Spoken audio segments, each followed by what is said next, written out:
Hello and welcome back to the MacGuffin Tapes. I'm your host, Michael, proud member of the Cage Collective, and joined here as always by the director, by the leader of the Caleb Lender Jones fan club, Ala. Ooh, such an honor bestowed on me in this podcast. It sounds awesome. Yeah. So, how are you, Michael? On a personal level, not doing so great, but it always feels great to be here to talk movies and to take our minds off of other things. And I think we have a fine movie on our hands this time around. We have Project Hail Mary. And Hail Mary and Geez, that's a fine movie, huh? And that Ryan Gosling is real fine too. And that we're doing it on the Easter weekend, that's kind of nice. Nice timing. So this time around, we wanted to give you our impressions or our opinions first, and you kind of heard it from my silly intro already. I I really enjoyed this movie, and this is like the first movie that came out this year where I thought, okay, this is something new, this is something interesting, this really resonated with me. I really connected to this movie, and I talked about this before that I'm always looking forward to an emotional connection when I'm watching a movie, and that happened with this one. It reminded me of when we talked about Sinners last year, where well, actually both of us really enjoyed that movie. And thematically, it also reminded me a bit of Mickey 17, which we talked about last year. Hmm. What Okay. about you? What did you think of the movie? So I told you kind of off before we started, I told you that I would like to hear your opinion first, and then I will decide what I'm gonna do. And so I think what I was kind of was my idea was that maybe I will play the devil's advocate and again be the critic today, I just mean, like sure, I yeah. am all the time. No, not all the time, but sometimes I am. And as far as my opinion, I would say I enjoyed the movie. I actually also just realized how long the movie actually was. The movie is almost 2 hours and 40 minutes. I mean, that's not nothing. And usually that is a criticism, and that is something I don't appreciate. Nowadays, every movie is almost 3 hours long, and that's just not the attention span that we have.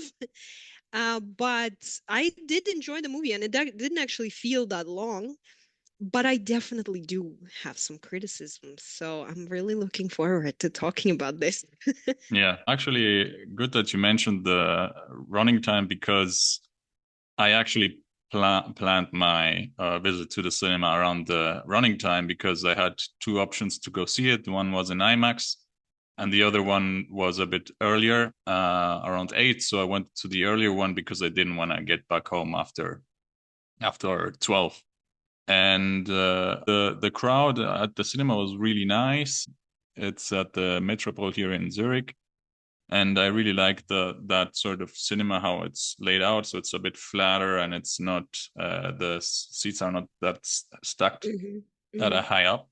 And the crowd was really nice. I mean, there were some lots of laughs and but not very over the top, so it was quite enjoyable. And it was also great that after finishing the movie, I was able to catch all my connections really quickly. So I was like a flash and was back home All really, right. real quick. But yeah, so if you want to wait so that that this movie comes out on streaming, I think it's by Amazon. So I'm thinking it's going to be out on that platform. But yeah, we don't judge you if you want to wait for that and split up the viewing in multiple days because it's a very long movie. And like you said, Ala, it seems like a trend in Hollywood that movies are longer or that so that people like a justification so that people go to the cinema. Mm. Interestingly enough, this week I also read about a about initiative in, I think, in France, where they wanted to show movies for younger audiences on a two times faster speed.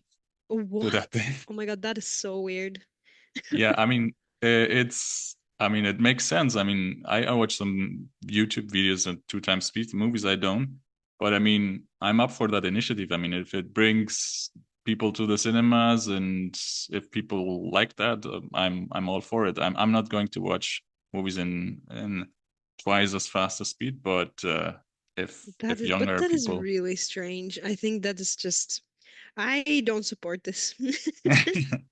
yeah. So those are our initial impressions of the movie.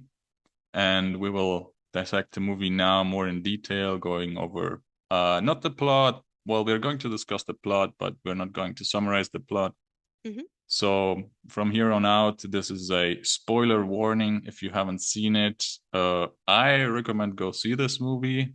Ala, what would you recommend it? I recommend it with a reservation a little bit because I think there are some criteria that can be can bring you success or not in watching it because it's not I also think it's not for everyone, but I mean it's enjoyable, I guess.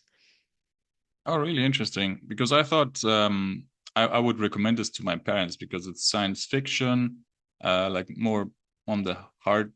Is it hardcore science fiction? Well, maybe not, but Oh, it's absolutely not. I would no. say it's actually the science fiction part of it is kind of uh yeah, I don't know. It's not really that noticeable almost. Like you don't really have to keep track with on it. I feel like at least that is for me. I don't like science fiction. I don't watch it. If it's about space, I prefer to not go there. And so this is why I kind of initially didn't intend to watch this film, but I also didn't understand anything as far as science fiction goes in this film, but I also didn't try to. So, and I still enjoyed it. So I think it's really not that necessary. Yeah, so I would recommend this. I was thinking of recommending this to my parents because of the science fiction aspect, which my father would enjoy, because this movie is based on a book. And then it also has Ryan Gosling. It's very funny. The music I also really enjoyed. So for me, this is a movie for general audiences, and it seems to be doing really well Hmm. in cinemas at the box office. So yeah, I mean, I hope it does really well because this is an original project, and I feel like it deserves the attention. Hmm. Going into the movie, why don't we start a bit with the writing? Because to give some background, as I mentioned, this is based on a book, and the screenplay is written by Drew Goddard, who, among other things, he wrote for Buffy the Vampire Slayer, the show, and the spin-off Angel. He also wrote for the television series Lost and was creator of the show Daredevil, which is airing right now, the latest season. He also wrote the screenplay for The Martian with Matt Damon and directed by Ridley Scott, which is also a book adapted from, well, it's a book by Andy Weir, as is this Hmm. movie. I think I really liked the writing in this movie, especially the dialogues. I thought they were very witty back and forth. I don't know how much of this was in the script versus added or improvised during the shooting of the film. And also how much comes from the book and what was brought into the script, I guess, right? Although I Exactly. think that at least that's what I heard is that it is pretty faithful to the book. Yeah, I read some comments online that some aspects are changed, but I also enjoyed the really optimistic tone of this movie, which reminded me of Spielberg, the Spielberg sort of optimism and maybe naivete as well. Hmm. Have you seen The Martian? Because I haven't seen The I have Martian. seen it. How does that compare to that movie tone-wise? Um, I mean, Tone-wise, it's a bit different because in some ways it's similar, in some ways it's different, but it is different in the main aspect of it is that in The Martian he is alone, right? And I at least as far as I remember, which I don't really remember it so well, it's been a while, but he is completely alone there, and maybe he has kind of like a robot for companion, Max, right? But here it is about companionship and kind of like a bromance between a human and an alien, right? So in that aspect, it is different.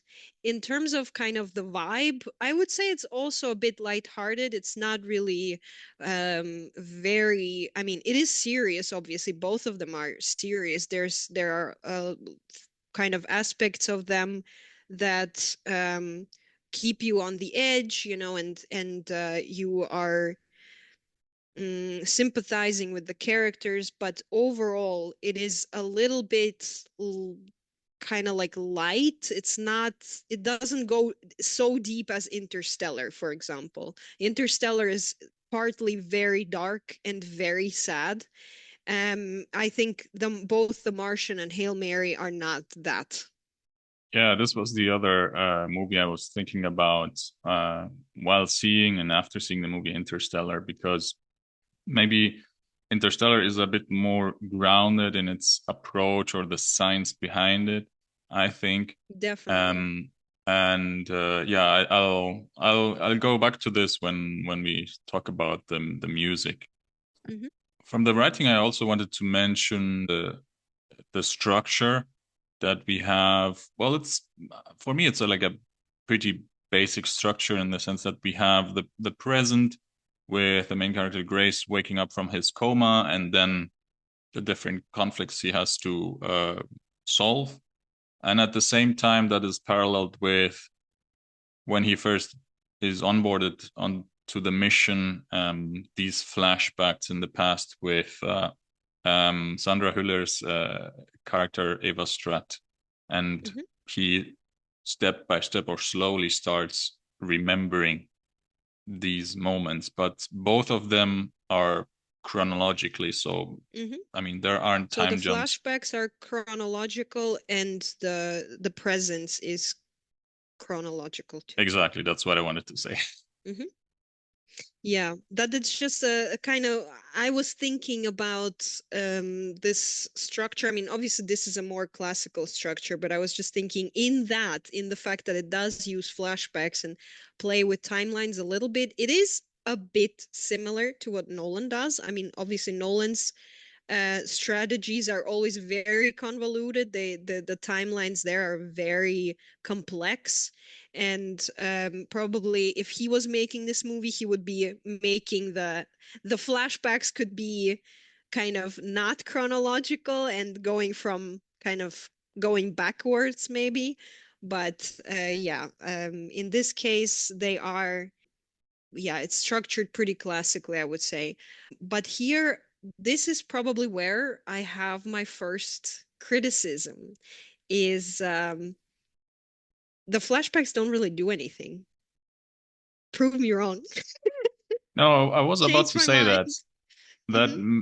maybe this structure that we mentioned is easier to follow along, and I think for me it worked better in the beginning because it's him waking up from the coma and sort of trying to remember how he got there, and so we get the beginnings of that mission.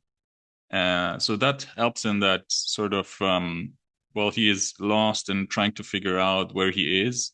So I feel like in that first act, before he meets Rocky, the other main character, I feel like there it's interwoven to have a narrative effect, as opposed to maybe later once he got to meet Rocky. So the flashbacks continue on that chronological timeline, but they don't have like an emotional or narrative Hmm. connections to the present.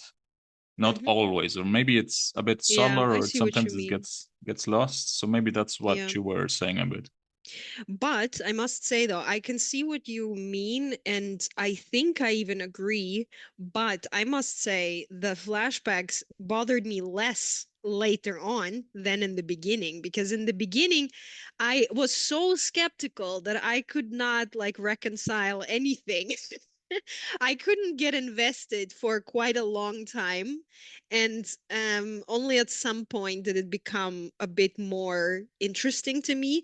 I think with the appearance of Rocky, it becomes definitely more entertaining to watch and more interesting. And as much as Ryan Gosling gets a lot of praise for this role, and I mean he is actually a good comedic actor. I mean that's not really a surprise. I feel like he has done such roles before, but it was kind of not so. It didn't grip me in the very beginning. And also the whole sequence of him waking up is so silly that it's almost like, come on now. I don't know. I couldn't really get into it. Yeah, no, I like for you then the after act, where we're starting with act two and the middle, that's when it Hmm. worked better for you. And for me, it's a bit the other way around. Yeah. But this is I think what I want to say is that if you expect this to be a serious sci-fi film, it is not that. It's more ET with a bit more science.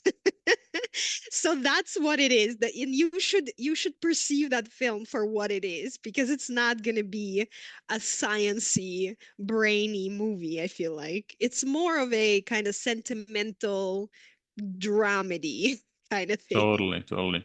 Yeah, I have many thoughts on this. So, well, I really enjoyed the comedy in the beginning.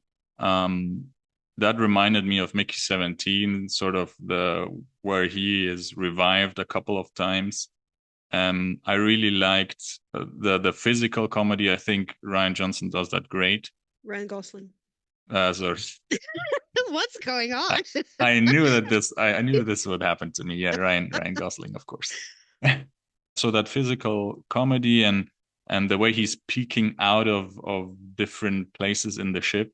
For me, that was funny. I don't know. Nah, I I I don't know. also would have done the movie poster because there are a couple of movie posters, but the one that at least appears on the Wikipedia page is like Ryan Gosling from the on a profile from Ryan Gosling, and he looks very epic, like an astronaut. Oh yeah. And and I would have done him peeking out from like the ship, taking one of those images, because that would have conveyed the tone of the movie better, which is what Hmm. you were saying, that That is maybe you true. get into this looking for a more serious or grounded or Hmm. scientific sort of story, but it's not that.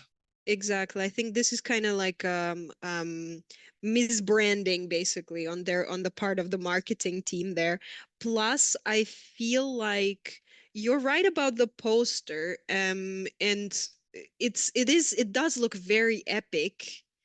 And it's just never really that epic.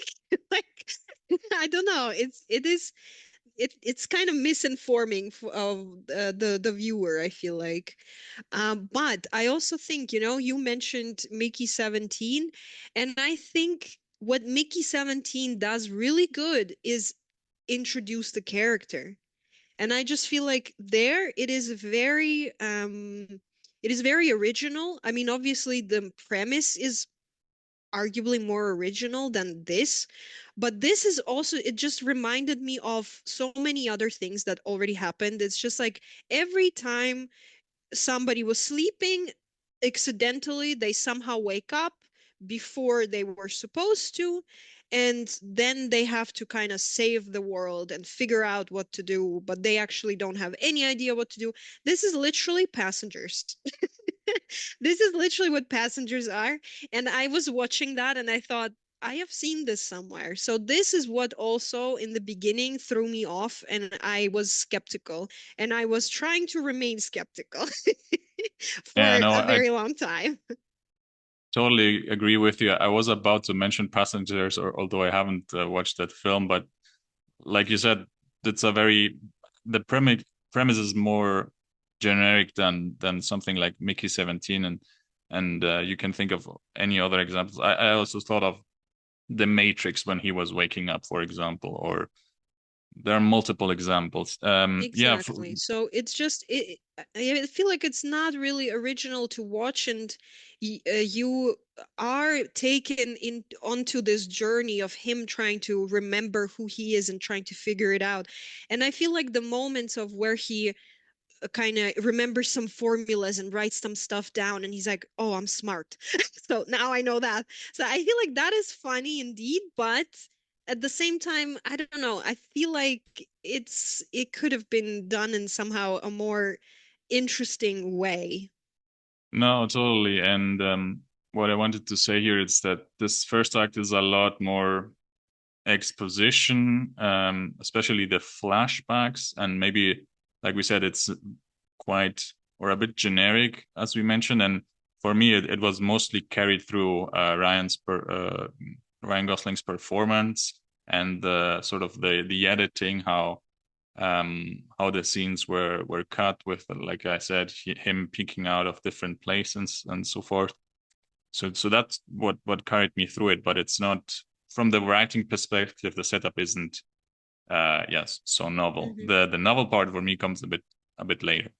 But maybe also from a writing perspective, we can get into the scientific approach to solving problems. Is how I wrote it down in my notes, and I think you had some criticisms there. But you already mentioned when he wakes up that he remembers how to do like math and certain Hmm. things, and I think throughout the movie, personally, I really enjoyed that approach of, okay, we have this problem, how do we solve it in a very step by step manner, and testing things, and also like bouncing ideas off each other once Rocky gets introduced. So that is for me, it was also like very I don't have a good adjective, but maybe grounded or like forward thinking. You can also see that in the flashback group when all these scientists are brought together, and there's no they're all on the same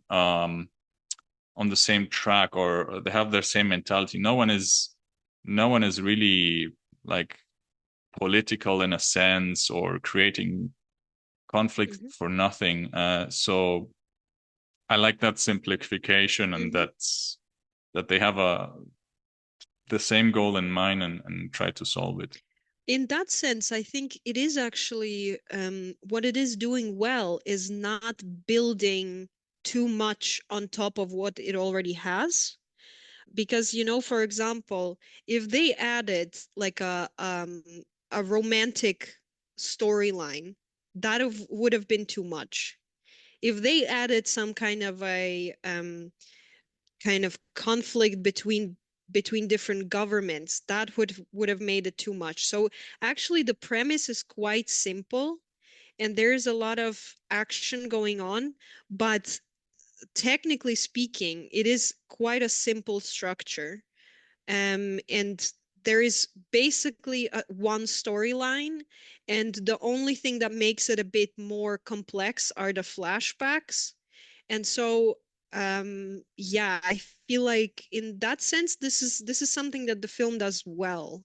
And I mean, to be fair, I must say, doing less is definitely a skill that is underrated because I feel like you always want to do more, but you need to reduce more than you need to add, I feel like. Because, for example, when we were talking about The Bride, I think this is exactly the example of where there was way too much stuff and you could have reduced a lot of it and the film would have only profited from that. Yeah, and I also was thinking, box office wise, where we were saying, okay, this is a very original movie, and people are going to see this movie in cinemas. I also thought of Everything Everywhere All at Once, which was kind of similar in that regard. Like it was very creative and different and new. But in that movie, as you said, that movie is maybe not as simple, or sometimes overcomplicates things, which are simpler here in this movie. I also just think, probably what this film, what Hail Mary was made in keeping in mind that probably children would be watching it too. I feel like it is a very child-friendly film. And there is kind of a lot of humor that I think kids are gonna like. And it is pretty simple to follow, and I think that's good. I mean, it's made for both kind of all types of audiences, and I feel like any person of any age could enjoy it potentially. Yeah, I agree. It's a good point that you bring this up because we didn't mention the directors, which are Phil Lord and Christopher Miller, who did the Lego movies and the Spider-Man Across the Spider-Verse movies. So that may very well be something that they brought to the table. So keeping things simple and the humor, and that this is also, like you said, very family friendly, and also children can watch this. But at the Hmm. same time, for me at least, there are enough references and themes and things in this movie that you might come back to this and rewatch this Hmm. movie. And actually, if you think about it, I feel like there's probably, at least, I mean, it seems to me, I don't know, yeah, I could be wrong, but it seems to me there are not so many films that are made with that in mind, that it's a family friendly film and anybody in the family would be able to enjoy it, of a person of any age. I mean, I could be wrong, but I feel like I have not seen a movie like that in a while. Yeah, yeah. So yeah, maybe that's also why I connected to this movie, because that was a bit refreshing. Like we haven't seen Mm, this kind of, like I said, sort of Spielberg type movies in a way in a while. hmm. Especially maybe not so like space movies or science fictions, because earlier examples are like we mentioned Martian, Interstellar. Well, those are a bit older, but um, we also had First Man, also where Hmm. Ryan Gosling played. Was it Ryan Gosling? First Man was Ryan Gosling and Damien Chazelle as well. First Man. Was that really? It Yes, was. Somehow yes. I had it in mind that it was Brad Pitt. I don't know why. Well, I mean, Ryan Gosling is also a huge movie star. I feel like he is like a real movie star at this point, Oh and one of yeah, the for most sure. bankables, and I could totally see him comparing him to Brad Pitt. But maybe going back to the scientific approach, I don't know if the science in the script, it won't make a lot of sense all the time. I can't talk much to the microbiology and physics behind that.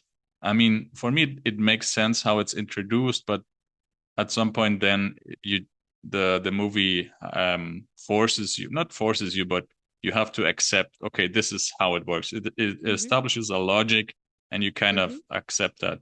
What we both can talk a bit more about is also like the scientific approach to communications that they have when Rocky and Grace meet, because well, that's one of the first conflicts, is how do they communicate, and then the whole process of them creating a language, and first building a vocabulary, and then adding like a voice to Rocky. I mean, it's a simplified version, but that's sort of how it works when we build machine translation tools during our studies. And I mean, at least the initial description of how they tackle that problem, I mean, that's the logic is sound for me. Hmm. What you say to that?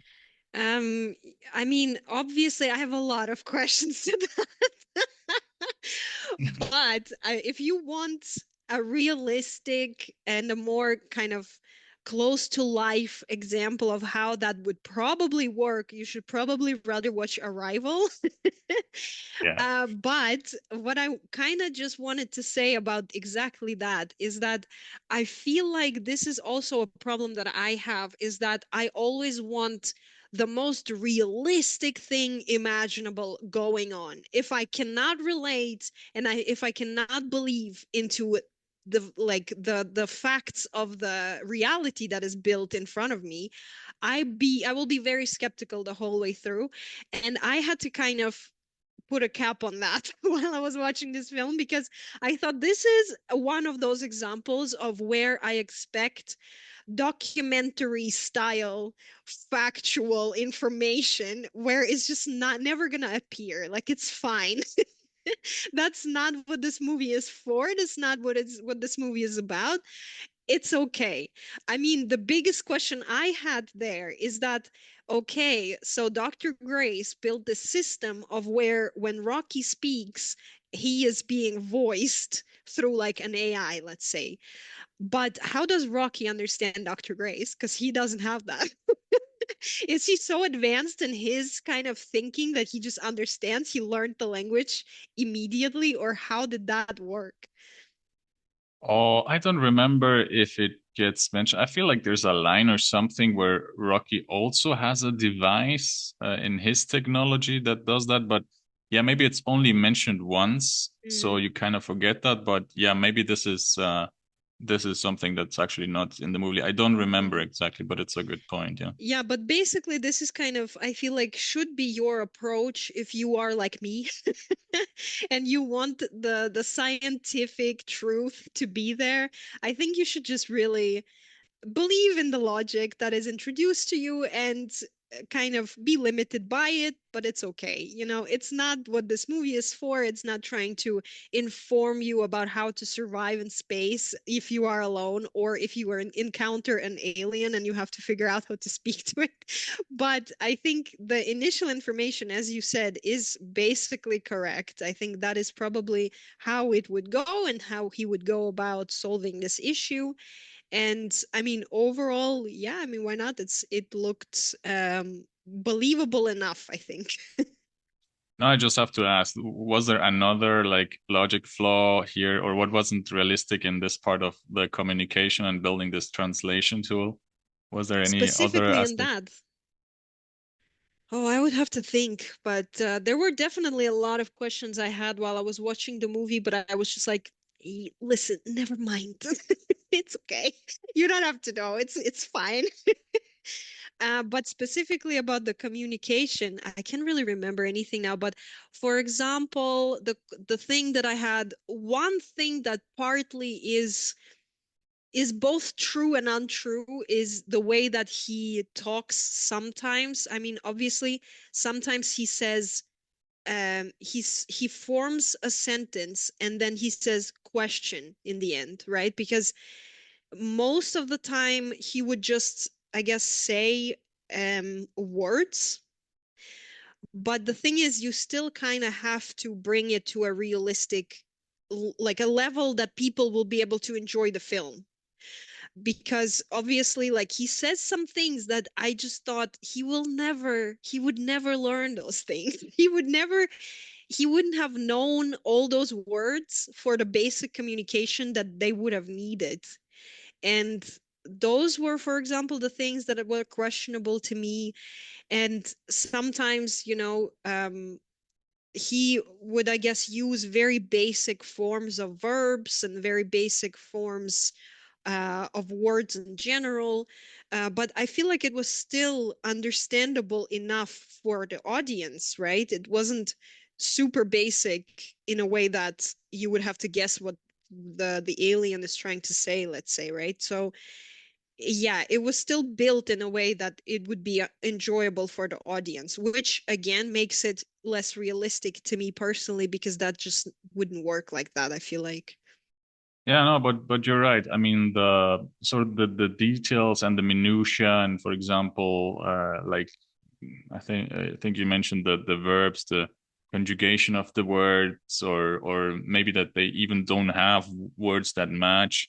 Those are like kinds of details that get left out or are simplified. But I think the basic logic behind the most of all the process behind building that tool is very relatable, and I think Hmm. it's even tied a bit to all these, let's call them AI tools that we have nowadays, like Google Translates or ChatGPT or that sort of things, Hmm. where people I feel like have a basic understanding of That is how true. those work, and they can connect that with how this process in the movie Hmm. works. Plus, it's also like I guess in the film a little bit further into the future where the technology can be even more advanced than where we are now, right? And even now we can do a lot of things with AI. Um, and why wouldn't you be able to do that in whatever time they find themselves in, right? So you can kind of rely on that a little bit. That's true. Yeah, I felt like the movie played in our times and technology that the technology was on par with what we have now, and even maybe a bit simpler in some regards, how it's explained in the movie. But yeah, at some point you have to suspend your disbelief in this movie. Hmm. For me, it was more around. Well, the one thing is that Ryan Gosling or Grace is super smart, and he's jack of all trades. I mean, he's an engineer, he's a microbiologist, he's a physicist, builds his translation. So he's like a super genius. But well, that's how it has to be so Yeah, that the movie and works. but the only thing he says he's not is an astronaut, and yet in Switzerland, the film's title is what? The The astronaut. astronaut. So Okay. yeah, he is indeed jack of all trades. But yeah, it's like simplified. The same thing for how these astrophages get introduced. I mean, the logic is sound or it makes sense on a basic level, and then you stop questioning it. I would like to again get back to the topic of the flashbacks and whether they are effective and whether they are doing anything.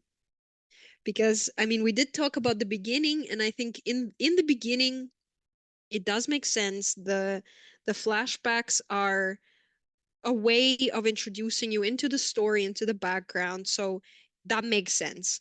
And in a way, the story is interesting in and of itself. In general, I enjoyed the flashbacks. The flashbacks also include Sandra Hüller, the woman with the most work in this world, I feel like, because I see her in like 3 movies a year. It's crazy. And every one of them is nominated for an Oscar or something. But anyway, the flashbacks themselves are well done. They are interesting to follow. And in general, if you take them apart from the rest of the film, they are fine. But my problem is a little bit is that you see all that, but it never really ties to what you see in the present moment, and or very rarely. And so even the kind of the last revelation of the way that he went on this mission, the way that it all turned out, doesn't really do much, I feel like. I mean, I don't know if it's supposed to, but I thought it kind of could have. Like, I don't know. It's kind of a big deal. But yeah, I just thought they are not really tied that much. I had written down in my notes, like screenplay wise, I was thinking of internal versus external conflict. And now that you bring the flashbacks up, well, maybe the present, it's more about an external conflict, and the flashbacks should highlight the internal conflict that Grace has. And particularly, I think it's that he didn't want to go on this mission and didn't see himself like as a hero or as a brave person. And yeah, that's something that does he struggle with that? I don't know, but we don't see it that much on screen, but at least that's, I think, the foundation of his character, so that we have a sort of an arc. Not only that he stands for something, but I think one point the flashbacks bring up is that he finds like a connection or something to live for. I think something around those lines is said by Sandra Hüller's character more towards the end of the movie. I mean, partly, yeah. I guess some of it makes sense, and I mean, I guess it is the last part of it. The last part of the flashbacks is kind of tied to his decision in the very end, right? So I guess you do kind of relate to it from that perspective, but Yeah, I don't know. It's still not super clear. It's not made very clear, I feel like. It is made clear that he doesn't have anyone. He is kind of a loner in his own world. And now he kind of changes that in a way. And I guess, yeah. But still, I feel like there are a lot of flashbacks, and they, I think, are supposed to kind of, the at least the way that it's usually done, it's like you have a conflict, some kind of a conflict in the present. You get a flashback that gives you an idea of how to solve a problem, go about a situation, remember something that you didn't consider before, and now you can go out of the conflict, right? So that is how it's driving the story. But some of those flashbacks I feel like are not really doing any of that, apart from just giving you kind of the background, which I guess is not necessarily bad, but depending on the amount of flashbacks you have, which this one has a lot of, yeah, I don't know. Oh, I would push back a little bit on that. And yeah, now that you bring up, it's mostly towards the beginning, it's about, well, an information is introduced that helps Grace figure out a problem he has in the present. I don't know if this is the best example. I think there are others, but one is his relationship with the security guard, who's called Carl, and is played by Lionel Boyce from The Bear. And Yes, well, Marcus. specifically, I think of the scene where they build this wooden box, and where they first try to figure out how these astrophages reproduce. And that sort of approach is then, or like I said, that sort of a scientific approach is something that he uses throughout the movie later. But I think the key scene for me is the one that you just brought up is, well, mostly it's about external conflicts, but then the key scene is the one that you mentioned at the end where he has to decide, okay, do I go back home or do I go back to rescue Rocky? And that's where that scene comes in with Sandra Hüller. I think when they talk about, okay, what's Hmm. your place in the universe? Who do you connect with?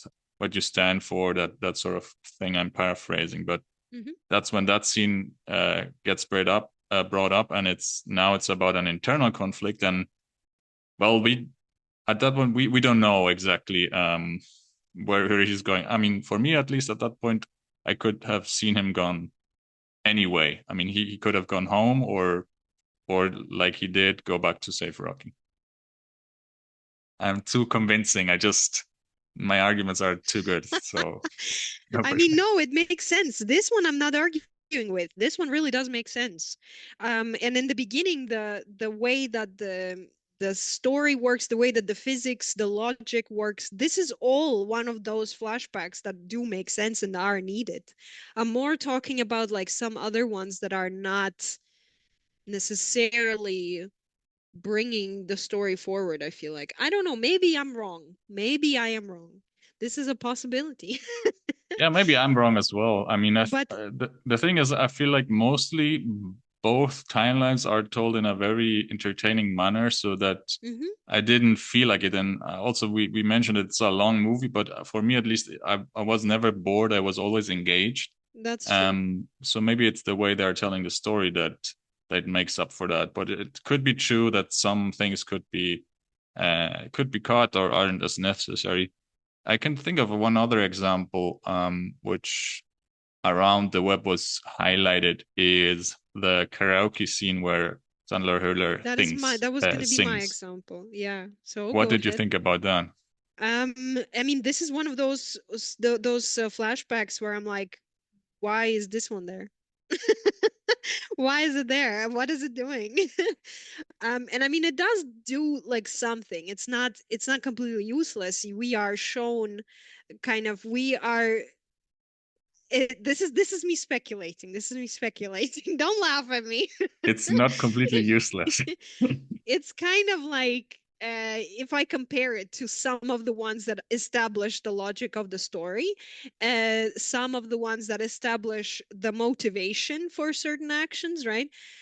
This one seemingly doesn't do much. is what I'm trying to say. What it does do is obviously kind of create a situation in which you learn more about Eva Stratt, for example, right? Because she's kind of this enigmatic character that doesn't have to sleep, eat, doesn't have anything in her life. Like that's the vibe you get off of her, right? And here she becomes more of a human. So you get something. She is in a church choir, she sings, she actually likes this, and she's not this blank person that you perceive her as, and probably everybody around perceives her as, because that's just kind of her job. She's doing her job. She is professional, and she's very efficient, so in that sense, yes. And um, I guess also in a way, you have to kind of have a moment where you see her as a person, because despite her being this super optimized human being that drives this huge mission forward, you kind of still need to show that she is a person, and she does have a horse in this race, where she does want to save humanity. She's not she is not beyond kind of this altruistic dream of saving the world, so yeah, this is one of those where I'm kind of on the fence about whether it is important to keep it or not. Hmm.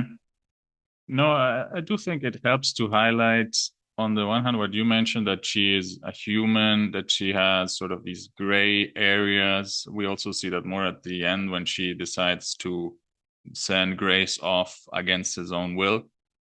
I also think that it's a bit refreshing in the sense that usually these types of characters, these how to put it, these mission leaders or like government type of characters who or military characters who are in charge of the mission are usually painted like as almost like an anti-hero or as a villain sometimes. And here it's like she's still human. She is looking for the best for all, of course, not Hmm. always with the best methods.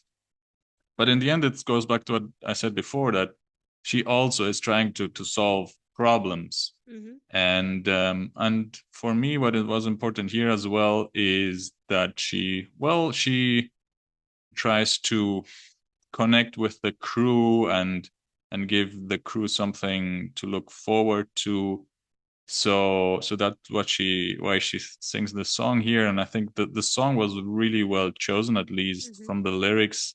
It talked a lot about these themes of, oh, I don't even remember the lyrics that much, but now I have to think what it was about. Yeah, I think it was kind of like that we have to what was the song actually? I know the song, but It's by Harry um Styles. oh, I know is that it? much. Okay. Yes. But this basically is reminiscent of the fact that they have to get out from this planet, and the planet is kind of failing failing the humans, I guess is what you kind of read it as in that setting, right? But I Yeah. mean, yeah, I think the song was definitely chosen quite well for this scene. Well, we should mention maybe that this scene was sort of improvised, or Ryan Gosling saw Sandra Hüller singing while they were shooting this, and then he suggested she should sing a song, and then she chose this song, and it got approved by her daughter that okay, this is a cool song. So Hmm. it was sort of a bit improvised. But yeah, maybe you said at the beginning maybe it didn't work as well for you, and I can see that's No, no, I didn't say it didn't work for me. I said it is one of the questions that I have. It did work. It's okay. fine. It's a good scene. And I generally, when it comes to the writing, I mean, again, we were just saying how comparing this character to some other kind of villainous operationalists, that are in charge.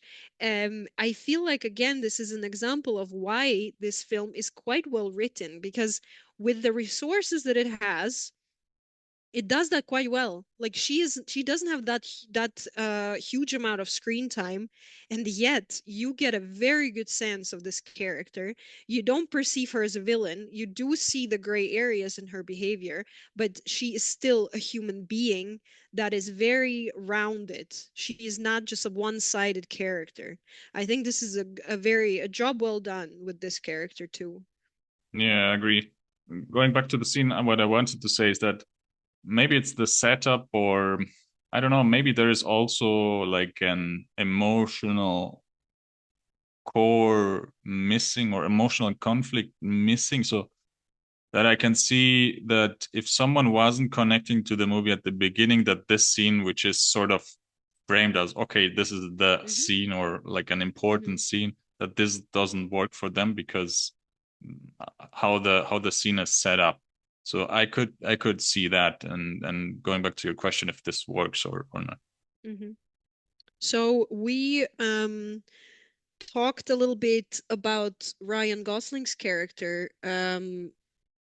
We didn't talk a lot about him actually so far. Do you want to say something else? Yeah, no, yeah, good point. I wanted to talk about him because I mean, this movie is mostly carried by him Oh yeah. and the animators who performed Rocky because he was like a puppet. But yeah, I wrote down some things, and I already mentioned that I enjoyed his physical comedy in the first act, which reminded me of well, in Barbie, he also had like a comical role, but it's different. For me, it reminded me a bit more of The Nice Guys, Hmm. that physical comedy he did there.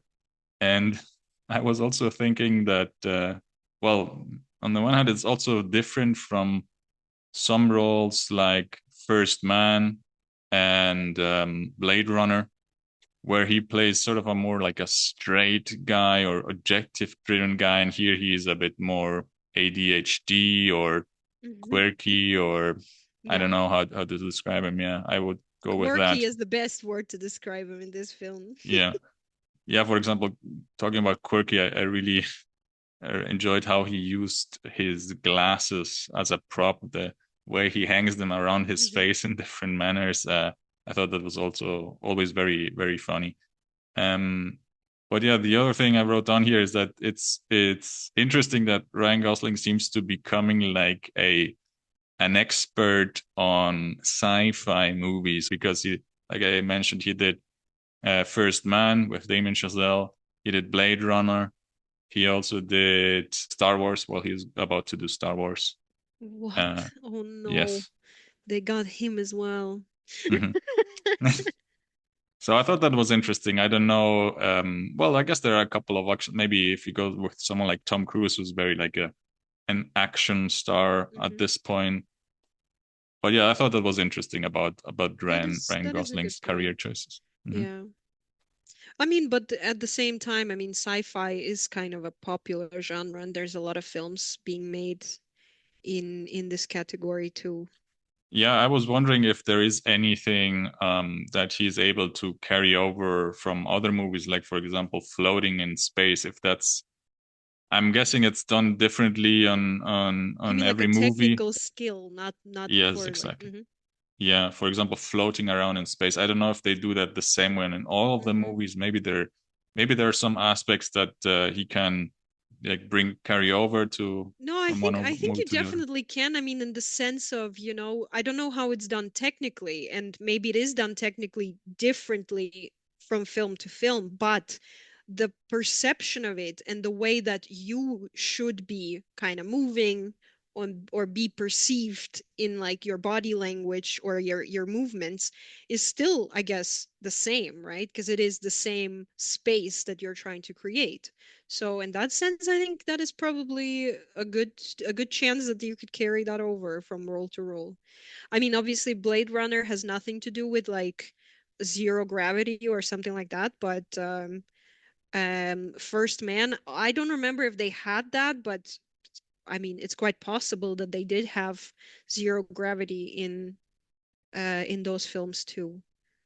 Well, what did you think about his performance? He's very, I mean, obviously he's very charismatic no matter what, but he is a good comedic actor actually, and we've seen this before. It's not a surprise to anyone, and I think here it's not the same as when we were saying, "Oh my God, Leo is doing a comedic role. We have to see this." He is doing that sometimes. So, um, I guess it was, yeah, one. Although I must say, there is a bit of an aspect to it that we had for Glenn Powell in this Killer movie in the Richard Linklater film. What is it called? Killer. Is that what it's called? No, I don't remember the title right now, but yeah, the movie where he But plays a like an where he assassin impersonates kind of. different characters, right? Yeah, Yeah. exactly. And this is this in this film, they portray Glenn Powell as being a nerd, and I'm like, who are you lying to? You will never fool me. And so this is kind of how it was here also a little bit. Like, you cannot just take a hot man and tell me he is a nerd and he does not have a partner or whatever. I don't know. It's just kind of Yeah, like, yeah. yeah, come on. Even Rocky has a partner and he is a stone spider.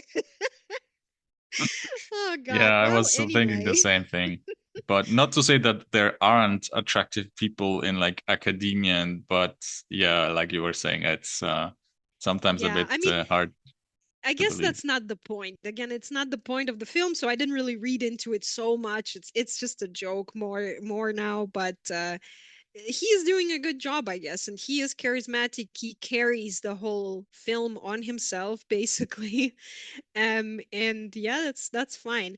But I don't know, do you have anything to say? Anything else to say about Ryan Gosling specifically? I do have some more things to Go say. on. Like I said, I think he does a solid performance and maybe a bit more similar to Barbie, his previous projects. I think if in projects like First Man and Blade Runner and even La La Land, he was very straight to a point, like almost boring or like Yeah. a stone, where he didn't give you any Hmm. externalization of his feelings.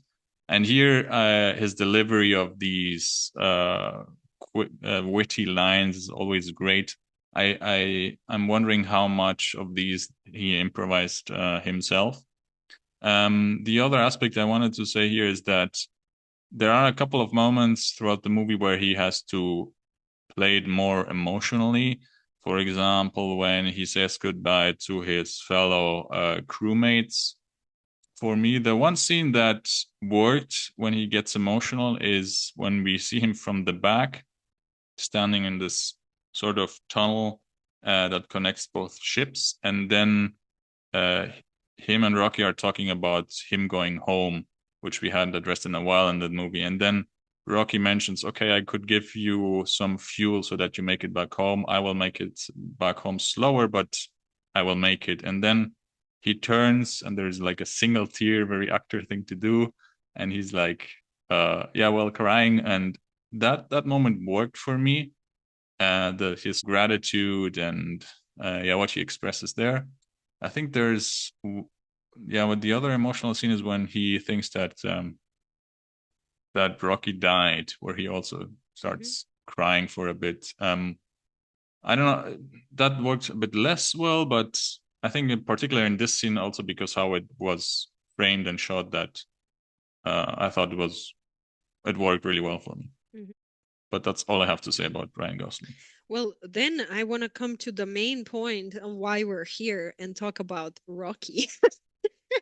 Because we can say all we want about Ryan Gosling carrying this film, but actually, it is Rocky that carries this film. This is the only guy. I was so invested, and I think everybody was invested. And I even think people were crying. People were crying in our cinema. And this is kind of a dirty move. This is a dirty move to bring such a likable character, and the character is a spider. I am rooting for a spider. Who am I? What is this? You completely took over my mind. You cannot do that. Mm, In any case, I think this is a very, again, Spielberger-esque type of thing to do. Is It's a very ET type of character. This again was one of those things though for me where I'm like, it's a bit questionable in the sense of we have this human. I don't know if it's just the perspective of a human because I am one, but we have this kind of very handsome man playing the human side, and we have a piece of stone playing the alien side. And I just thought, I mean, in a way, it's a bit racist because it's like, could we not create a more elaborate creature to be playing an alien? I guess at the same time, that's again not the point, but still, it's a bit of a question that I have. And obviously he doesn't have eyes, he doesn't have a mouth, he create like he communicates through sound waves. It all kind of makes sense, but still this is a question that I have is, could we not have had a character that is a bit more kind of traditionally seen as an alien in some way? I don't know if that would be correct, but that was just an idea that I was thinking about. I mean, to play devil's advocate, I mean, it's incredible that I mean, the movie gets you to care so much for this character, even though he's like you said, a piece of stone, and his design is maybe not that traditional. Or Mm-hmm. yeah, I'm also wondering how they came up with this specific design. Yeah, on the other hand, it also, I guess that design helps you to project more because it's so not bland, but it's very, yeah, not also not generic, but it's like a Mm-hmm. canvas, right? So Yeah. you can project onto that as well, as opposed to it if it had more features that are more defined, then, or Mm-hmm. if it would be like more of a traditional alien, then that would be more difficult. Mm-hmm. I think also, and here we can bring up a funny scene, is the choice of the voice also Mm-hmm. is very crucial to that. Oh, I forgot the actor doing the voice of Rocky, but it's funny when him and Grace are choosing his voice that they go through a couple of different ones, and I think the funniest moment was when they reference Meryl Streep and Yeah. she can do anything. She can do anything. That meta commentary was hilarious, and I think that's for me probably one of the best jokes in the movie. Mm-hmm. No, it's Um, great. I agree. yeah, his voice is great combined with how it's well, we mentioned that he says question after Mm-hmm. at the end of sentences, and the sort of way his voice is still a bit more like computer like. Mm-hmm. Um, so yeah, in that sense, I think they do an amazing job with this character. Mm-hmm. No, I think that this is like really, this was the best part of the film, and the way that you are invested into this character. And when this kind of critical moment comes, when there's almost like a choice between Rocky and Ryan Gosling, I'm like, who cares about Ryan Gosling? Come on. Just never mind, you know. And Yeah. that was like really one of those moments where I was like, come on, you cannot save Ryan Gosling but let Rocky die. That's just like, you just no. I don't accept that. But yeah, I mean, um it is again like a very traditional move, I feel like. And he is almost kind of like, mm, a bit of a like animal like character. So there's kind of this aspect, they're playing with our emotional attachments to creatures like animals, I would say, more so than a human being. Because I feel like if it was human, if it was more human, you wouldn't care as much. If it was like more humanoid, I should say, you wouldn't care as much about it as when it looks like a like maybe a dog or something like that. Because I feel like you invest yourself more into those characters. So in that way, I guess it works out. with the attachment you create between the character and the audience. Um, but another point was that um, you are not shown really the technology that they have. And so it's kind of hard to imagine. It's hard to think of them as being maybe superior because in the first moment you see this huge ship and you're like, oh yeah, they look like they are probably superior to what we are. But then you are never shown anything else and it's hard to say. And he does say he is a mechanic, basically, right? Because he creates those things with kind of metal. And um, I guess it is one of those things kind of like to map their world onto our world, but you never really get to see their world, so you can never really say you can't really judge anything. Again, maybe that's not the point. Yeah, I think that's also intentional, this last point, that we don't get to see that much of his world because, for one, it would probably be very expensive to show that. I mean, just animating that whole thing, that's why we only get to see the ship, the interior of the ship, and the sort of last stretch of the movie. And we also do get to see his planet, well, how Earth is recreated on his planet, like in this epilogue. Yeah, what I wanted to go a bit deeper in two things that you said. The first one being, well, that moment when he has to decide between Grace and Rocky. And yeah, I want to say that the relationship between them is so strong and you're so invested at that point that for me it was like a 90% chance that he would go to save Rocky because how that played out so far. So in that sense, it wasn't. It would have been surprising to me if he would have stayed selfish and went back home. Yeah, that's true. And the other thing that you said was, what did you say? I Oh, I forgot. said a lot of things. Yeah, I said a lot of things so far. About the about technology or about no, what before that. exactly? About the animalistic kind of Ah, that's uh, right. Yeah, the animalistic. So his sort of design. Well, you also said that he reminds of us a bit of E.T. and I would even put him or compare him to like animated characters like Wall-E and that sort of yeah. thing where Lord and Miller come from. And yeah, but I also like that. Well, when he sacrifices himself in that hmm scene where the ship gets out of control, so we see that, well, there was a point for him being in that bubble this whole time because he started to disintegrate. Yeah, and that's very shocking, a shocking moment for the audience. And what that you hmm said, that the movie plays hard with us in hmm that scene. Yeah. And it's also a lot about communication, that relationship between them. And I mean, towards the beginning, but also that you mentioned that their technology is in some ways more advanced. And at least at the beginning, Rocky seems to be a bit smarter than hmm Grace because, well, first how he sends the messages, and it takes Grace a while to figure that out. And there are a couple more scenes like that where he is very assertive and figures things out a lot quicker.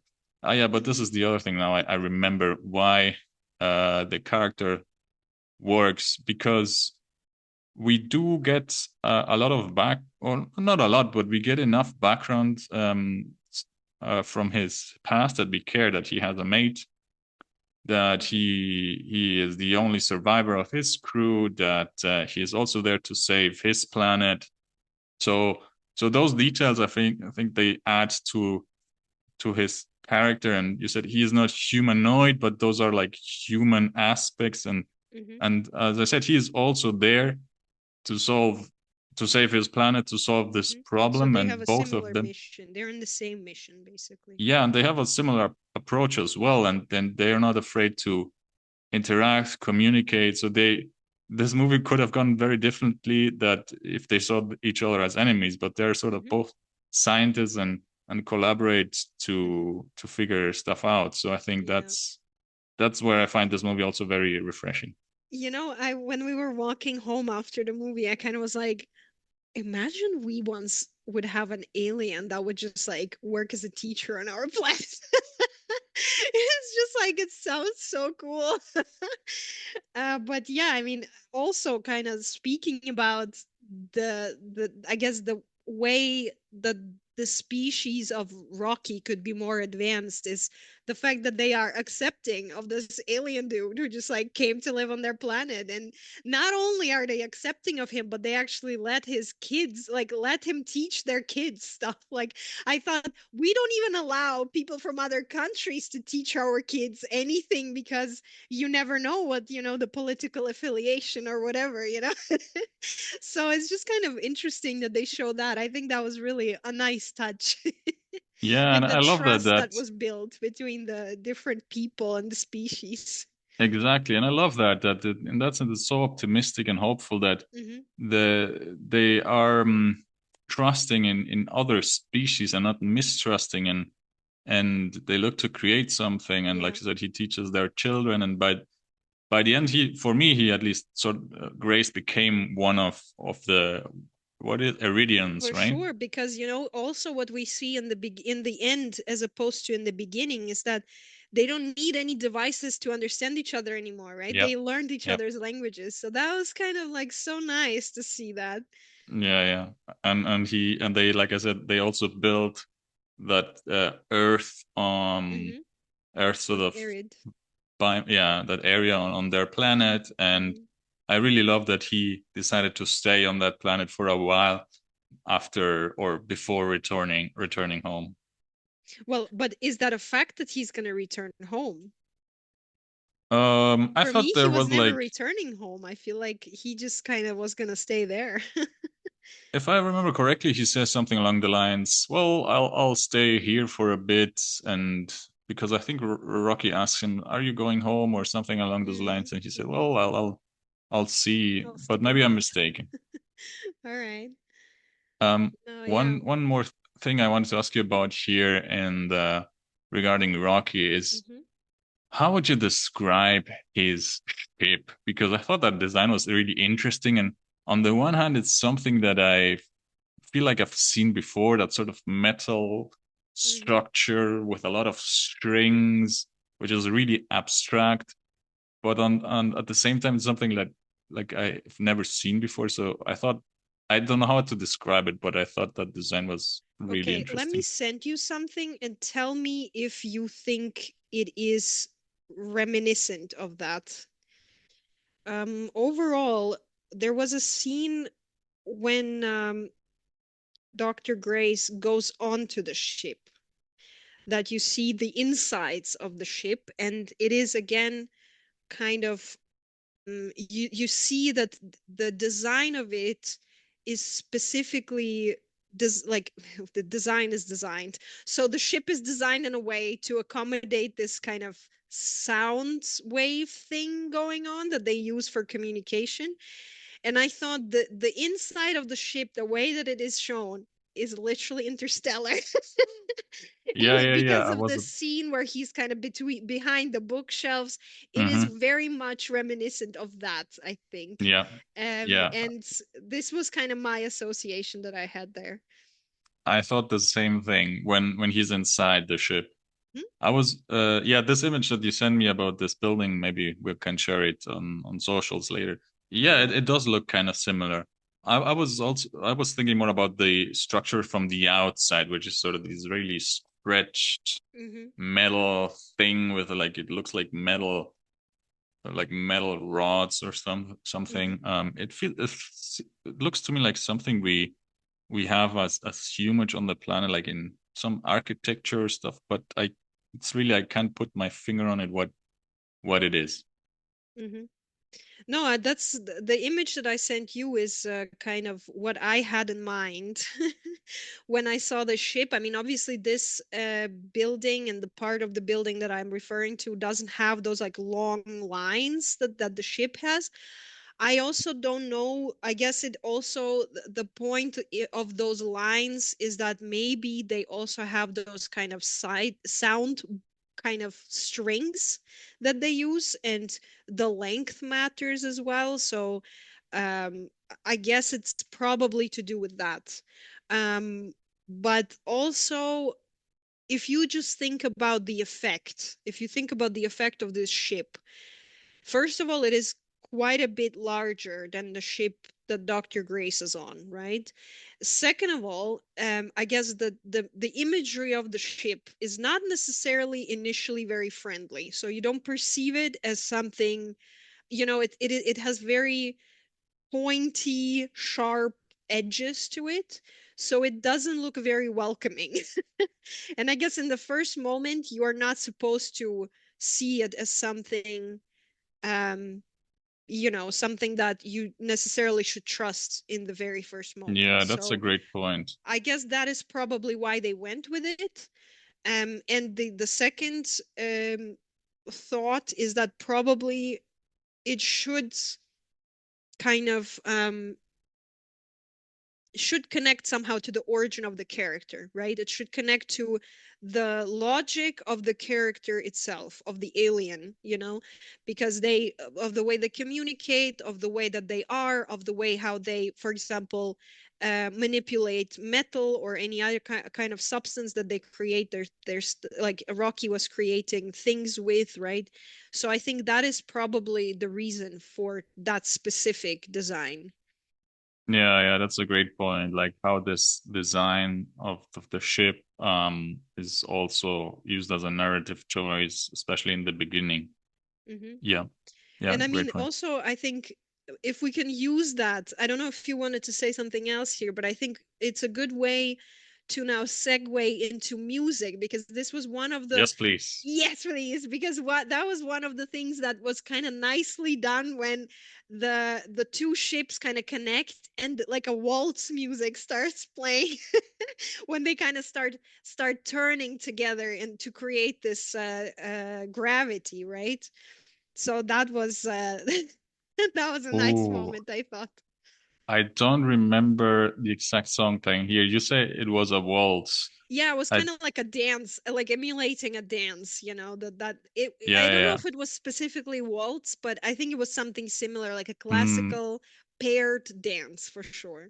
because it was there was a I mean I should know this, but there was a tango song playing in the movie, and I Hmm. think maybe that might Maybe have that been was it. that. Yeah, I don't remember Yeah. exactly now, but it was definitely like a paired dance music for sure. Yeah, so that what might have been the tango, this classic, like I said, this dance from Argentina and Uruguay with this very prominent rhythm.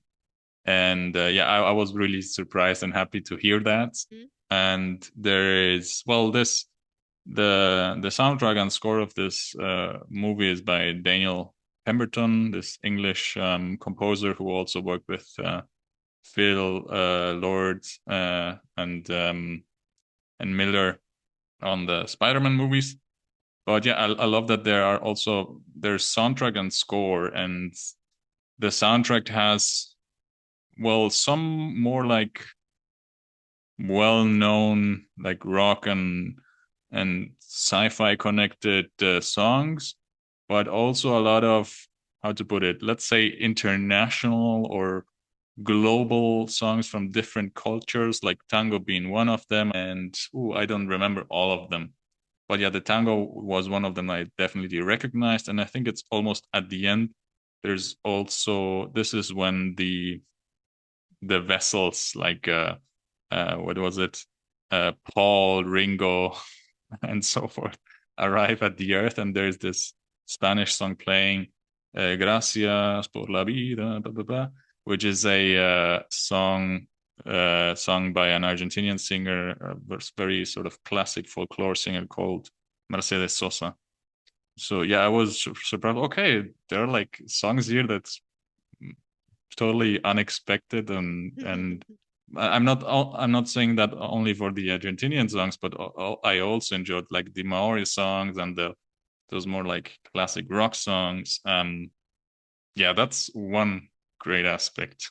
Hmm. Did you want to add anything on No, that? I mean, as far as music goes, I trust you fully. for me, it seems like I am such a music imbecile because every time you have like, we come together to talk about a movie and you're like, I have so many thoughts on music. And I'm like, I don't remember a single song.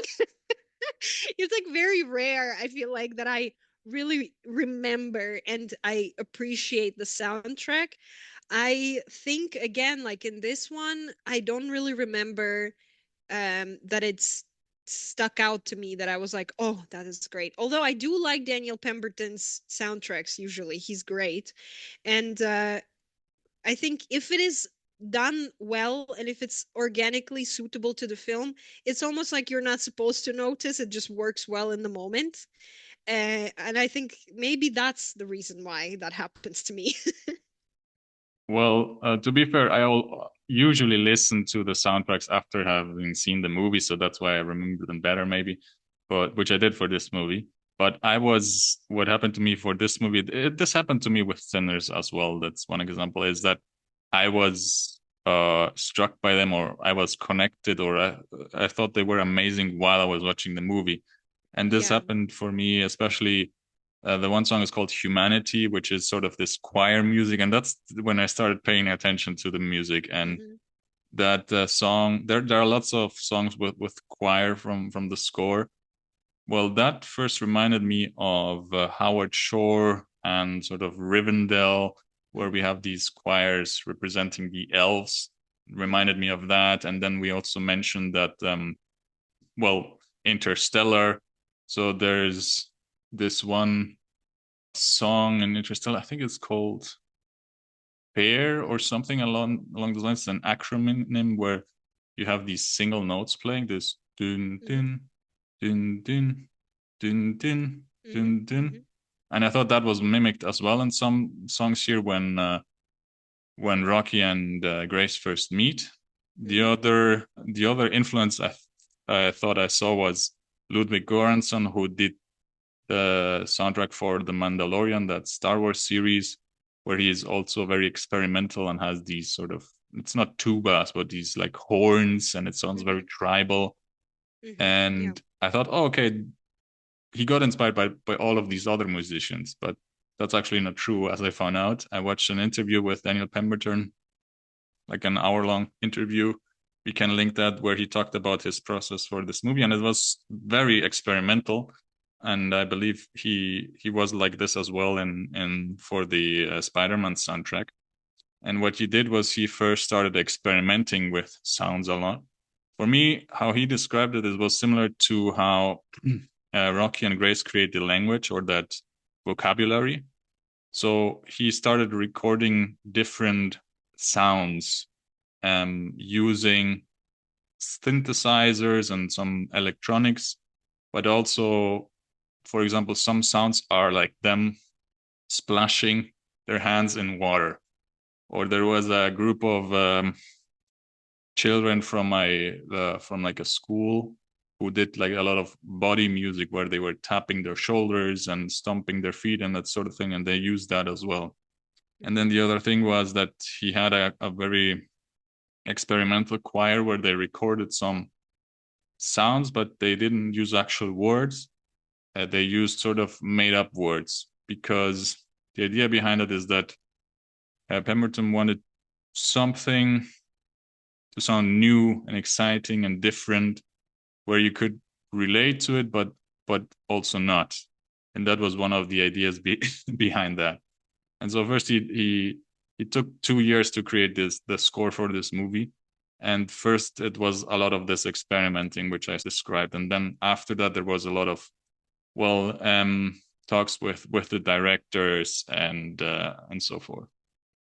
And yeah, and I think that's where this comes from, these different cultural influences, like I mentioned, like this sort of more tribal music, and then in the soundtrack, songs from different countries and so forth.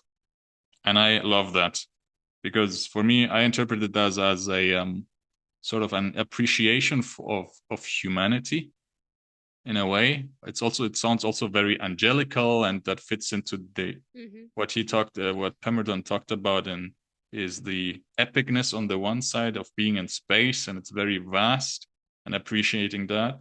versus, well, the plot is about two characters basically confined in a very small space Mm-hmm. and figuring out that balance.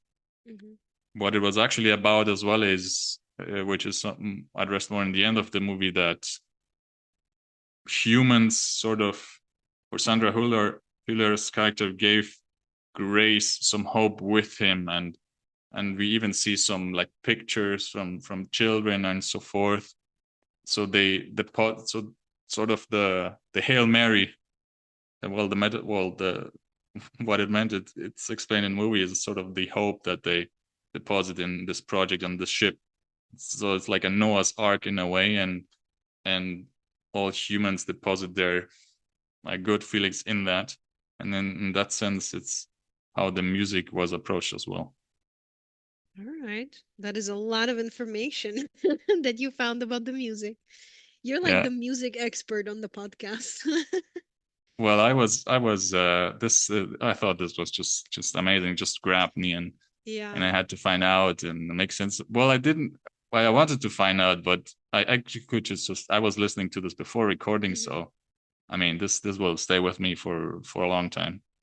But like for example, you said you notice, I agree with you that you just notice in the moment in the film, if the music grips you, then it stays with you. I think that is how it happens to me as well, because for example in The Sinners, it was exactly like that as well, and there I did listen to the soundtrack afterwards. So for me it's not like I will go and listen to the soundtrack anyway. I don't do that unless I really heard it in the film and it stayed with me and I wanted to listen more. So for me, that's more the process. That's how it works for me usually as well. That if it really grips you during the movie, then I'm very likely to go and find the soundtrack. Sometimes I do that even still if it maybe didn't grab me as much, but I still want to find out, or want a second like view on the Hmm. soundtrack.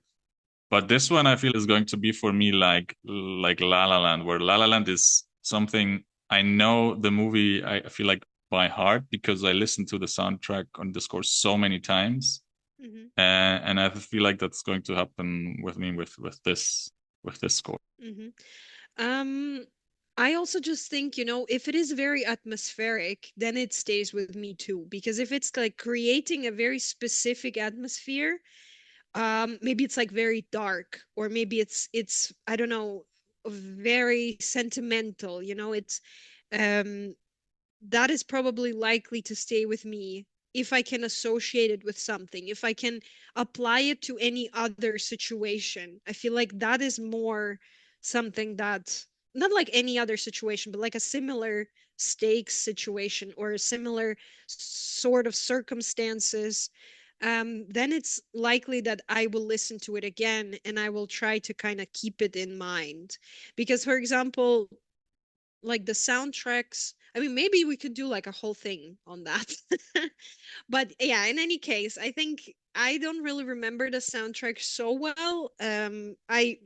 I guess it could mean anything. Either it was not spectacular enough, or it was exactly suitable to the scenes in the film, that it just worked perfectly in the moment and that's it. But somehow it didn't stand out to me this time. Yeah, that's I mean, it's a very personal thing.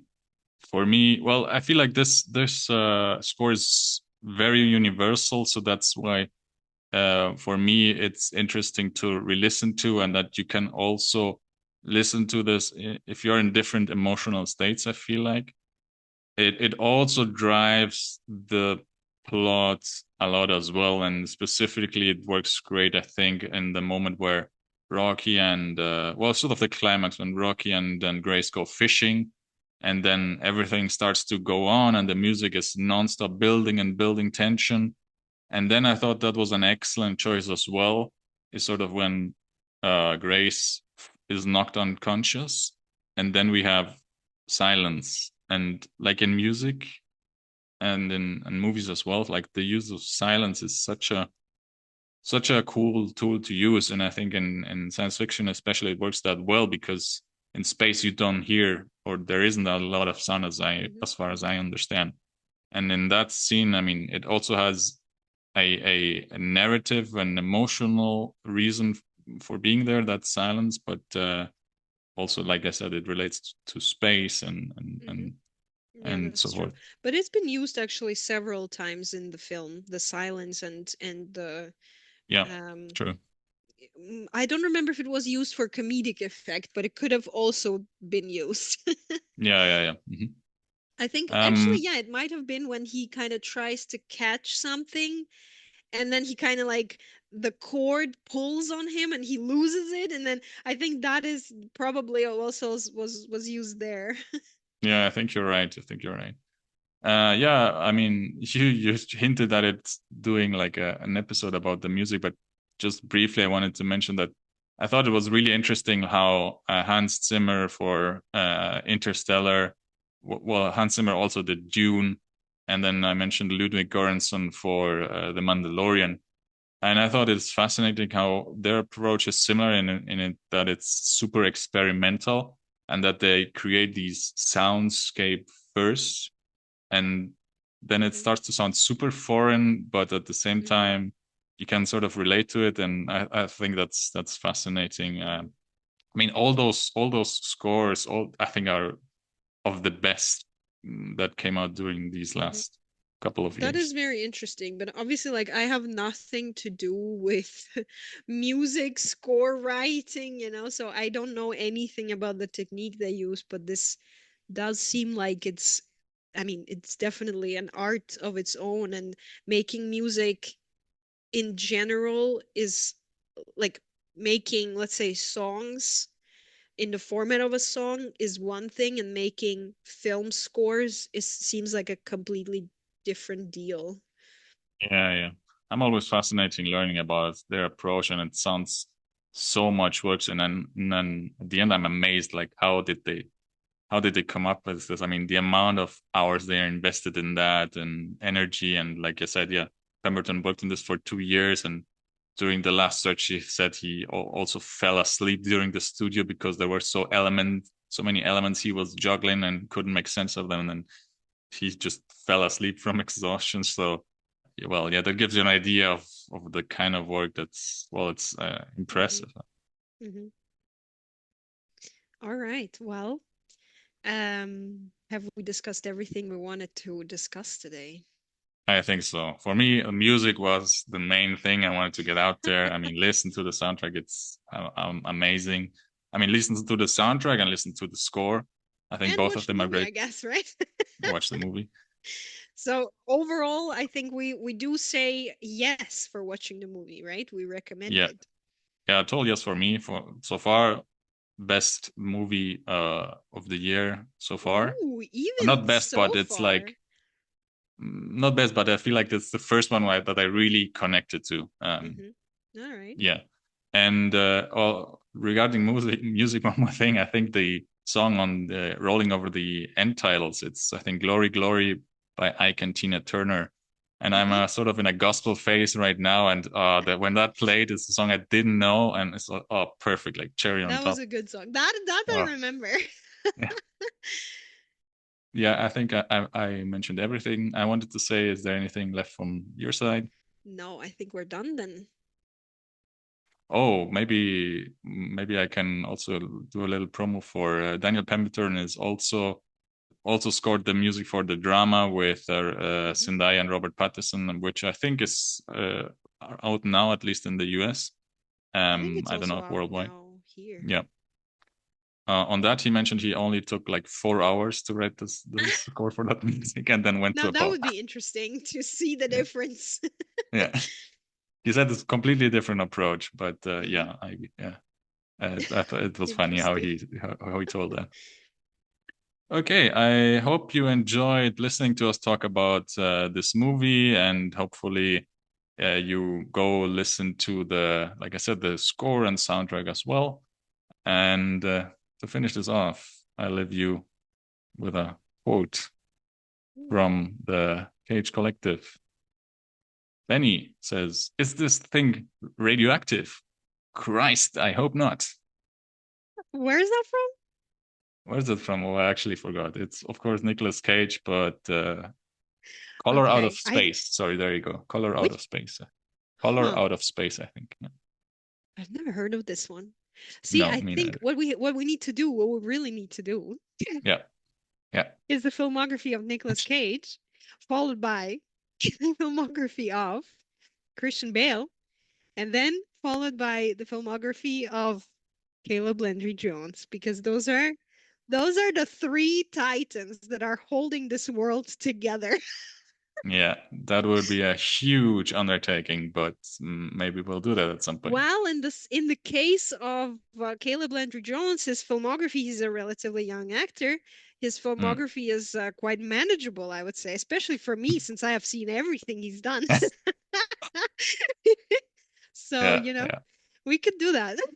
yeah. We could do that. Yeah. Thanks for listening, and catch you next time. Bye. Bye.